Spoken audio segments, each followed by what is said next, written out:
So I'm gonna say this right now, in my opinion, paying $50 for this service with only these select games and the way the Nintendo Switch Online service is right now is a giant ripoff. It really seems like EA finally has a worthy opponent now.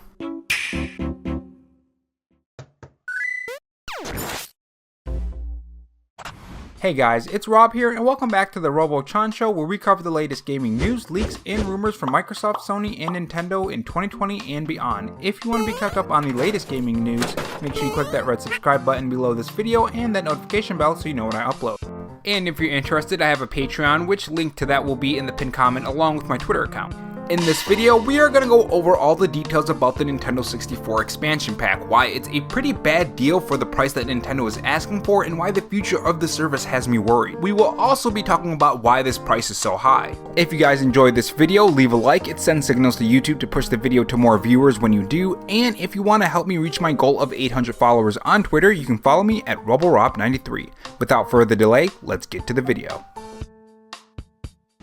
So first off, let me start by saying that this is mostly my opinion, and if you have a different opinion, like you're okay with this price, that's 100% fine. Everyone is entitled to their own opinion, and they can do what they want with their own money. With that being said, this is a horrible idea. It's honestly borderline EA at this point, so if you haven't heard the screams and pitchforks coming for Nintendo, me included, Nintendo has finally revealed the price for the Nintendo Switch Online service expansion pack that will let you gain access to games like Mario Kart 64 and The Legend of Zelda, I don't know why I said The Legend of Zelda Ocarina of Time, as well as Sega Genesis games. Now this was revealed early on at E3 2021 and they didn't share the price at that time, and I can kinda see why Nintendo neglected to tell us this price. This makes me wonder if Nintendo just added the price or they already knew it was gonna be $50 and they were afraid of the backlash. So instead of telling us at E3, they just waited on it until they got closer to the release date of the Nintendo Switch expansion pack, which will be coming out on October 25th if you didn't know yet. Now after this was revealed on the internet yesterday, the player base pretty much split in half. One side was completely fine with the $50 price tag and they were really excited to get the Nintendo 64 games. The other side thought they were being a little like EA and other money-grubbing companies. Now with this online service, you will also get access to the new Animal Crossing DLC, which launches on November 5th at $24.99, but if you're getting the Animal Crossing Happy Home Paradise and the Nintendo Switch Online service, whether that be the $80 family pack, which includes 8 people, which if you have a lot of family members is one heck of a deal actually. Instead of a ripoff, it becomes a steal. You will get access to the DLC for free instead of paying the $24.99. But guys, you have to read the fine print. This is a warning for people who think they are going to own this DLC without paying that $25.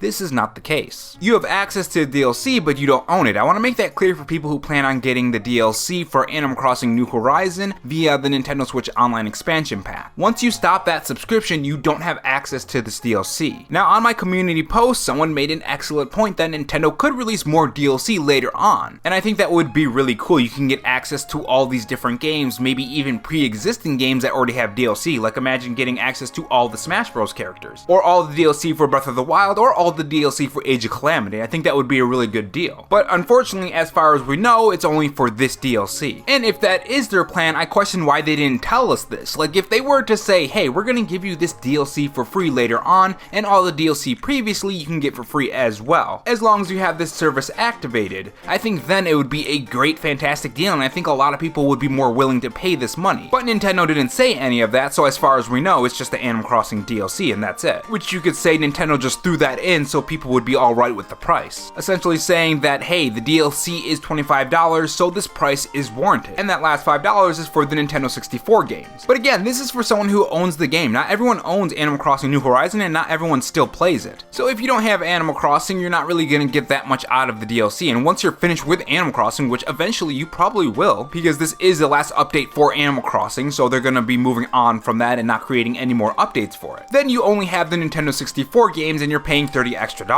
on top of a bare bones service that Nintendo provides, which is something I see a lot of people not realizing. While PSN and Xbox Live are more expensive, they also get monthly free big games, discounts on the PSN store. PS5 users also get access to last gen games that are giant games, not just these little games. And it's not just free trials either, like you have on the Nintendo Switch. And let's not forget that they have infinitely better services than Nintendo has right now. I mean, they have simple things like chat parties, folders, simple things like messaging. They have these things while Nintendo doesn't. cost. Now again, not everyone is gonna like the games that they have for free or the free games you get if you're a PS5 owner like me, but you also get the better service for your multiplayer games and basic functions that Switch doesn't have. If Nintendo were to say that they're updating the service to meet industry standards while announcing this price with the Nintendo 64 and Sega Genesis games, then I would be completely fine with this price. But the fact that they're launching the service with only so few Nintendo 64 and Sega games and asking for an extra $30 on top of that is a huge ripoff, and something I didn't really expect Nintendo to do. I think this is what they should have done. They should have had the price for the Nintendo Switch Online Service expansion pack be $30 for individual owners. A $10 increase, family memberships should have been $50, and the extra tier should have been offered for the DLC, with future DLC also being free on select games, because it probably would depend on the developers. A good example with the difference between the online service between Microsoft and Sony is something that Modern Vintage Gamer posted on Twitter and shows the lack of quality that goes right down to the download speed. I mean, look at the difference in the speeds for download speed and upload speed for the Nintendo Switch versus the Xbox Online service. This is a huge difference. While a lot of people need to understand that it's not just about the Nintendo 64 games that make this price not worth it, it's about the quality of the Nintendo Switch Online service as well.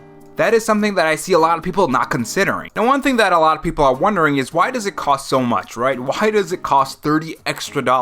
Well, one thing that could cause that, according to Nintendo leaker Emily Rogers, is licensing costs. According to Emily Rogers, Sega was paid very well. Also, third-party titles from Konami and Capcom are also being licensed for the Genesis as well, according to her. She also makes a point between the licensing agreement between Rare and Microsoft, and you know that probably did cost Nintendo a pretty penny. Now, this could be true, but even if it was, they seem to do fine with all the NES games being added. I mean, I would think that with so many NES and SNES games being added, their license costs would be racking up pretty high by now. So why hasn't the Nintendo Switch Online service price increased? So is it really due to the licensing costs, or is it just something else? Another question you have to ask is, what happens in the future when Nintendo adds more systems? If this is due to licensing and Nintendo thinks that they should ask for a higher price to recuperate their loss over time, what's stopping Nintendo from adding more systems and more games and increasing the price again to recuperate again those licensing costs? What happens when Nintendo adds GameCubes at the launch and they say have 4 of them and they increase the price to $60 or even $80 a year without updating the Nintendo Switch Online service? This is something that I worry about when it comes to the Nintendo Switch Online service and how they're going forward handling games on the Nintendo Switch Online service. We know right now that Game Boy and Game Boy Colors are currently rumored, which, by the way, I do have a video on that. If you want to watch it, you can click the top right corner of this video. It is almost the end, so you might as well go watch another video. Oh, and leave that like, of course, because it does help the video reach more viewers. But anyways, is Nintendo going to increase that price again? And if they don't increase the price when they do add more systems and games, you have to ask the question, why did you increase it in the first place and why is it so much? The only conclusion that you would come to at that point is that they just wanted more money. And if they do increase it, then it probably is a licensing cost. But if they don't, then it's just going to look like they want more money. This whole situation is just a mess, in my opinion. What I think this boils down to is that the price for $50 a year will eventually be worth that price, whether that be through the sheer number of systems and games added or Nintendo updating the online service. But as right now, at launch on the 25th, it's gonna be a giant ripoff, and it's a bit messed up and something I'd expect from EA, but not Nintendo. Now, keep in mind that this is my personal opinion, so if you have a different one, make sure you tell me in the comment section below and let's debate about it. Of course, in a non-angry way. I know some people can get angry when they don't agree with you.